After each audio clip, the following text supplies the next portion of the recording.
तर मुंबईमध्ये रोडच्या कामात भ्रष्टाचार झालेला आहे। 5% कमिशनवर रोडची कामं केली गेली। बीएमसीवर 25 वर्ष ठाकरेंची सत्ता होती। द एन्काउंटर या कार्यक्रमात अमित साटम यांनी हा हल्लाबोल केलाय।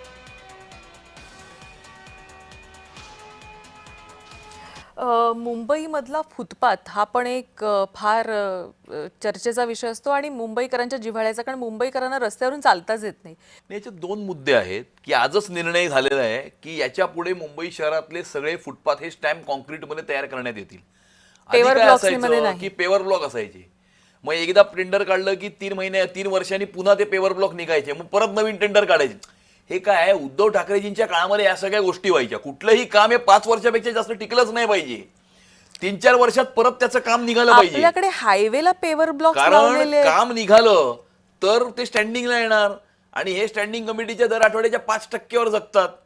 आणि त्यामुळे या पेवर ब्लॉक कम्प्लिटली बंद करून फुटपाथ जे आहेत ते फुटपाथ स्टॅम्प कॉन्क्रीटमध्ये तयार करून 15, 20, 25 वर्ष टिकतील अशा प्रकारचे फुटपाथ निर्माण करणं याचा निर्णय झालेला आहे। याच्यानंतर कुठलाही फुटपाथ हा पेवर ब्लॉकमध्ये तयार करण्यात येणार नाही।